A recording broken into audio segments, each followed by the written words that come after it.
پتہ ہے بھابی آج کل اٹھ کے شان صحابہ کانفرنساں کر دیں انہاں کو پوچھا کرو بھائی تسی جی شان صحابہ دی گلاں کرنے ہو اے مرزائی پیدا کنے کیتے تساں جے رسول اللہ دے ہاتھ دی گل کردے کہ حضور دا ہاتھ مبارک ہو جے سی بھائی حضور نے پانی چ رکھیا تے چشمے جاری ہو گئے تساں جے نبی دی ہو جے شان بیان کردے کہ حضور نے اکھ نکلی ہوئی اپنی تھوک لائی تے اکھ جڑ گئی تساں جے نبی پاک دی ہو جے شان بیان کردے کہ حضور اود پہاڑ تے چڑھے تے اود پہاڑ انج ہلن شروع ہو گیا تے پھر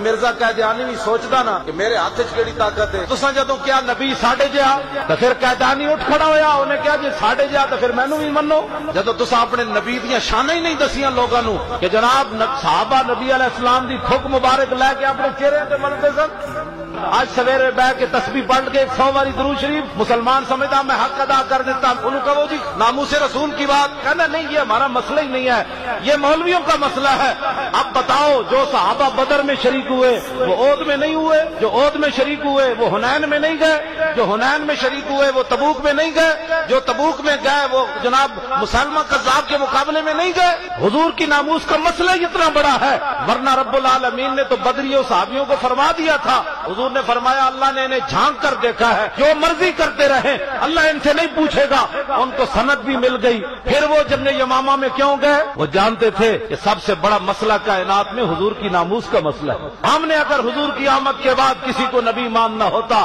تو حضرت عمر کو مانتے حضور نے جو فرمایا عمر میں ساری صفات موجودن نبوت والیاں جدوں اسی عمر نو بھی نبی نہیں منیا حضور دا غلام منیا ہور کائنات وچ کیڑا ہے جڑا کمینہ اٹھ کے حضور دے مقابلے چاہے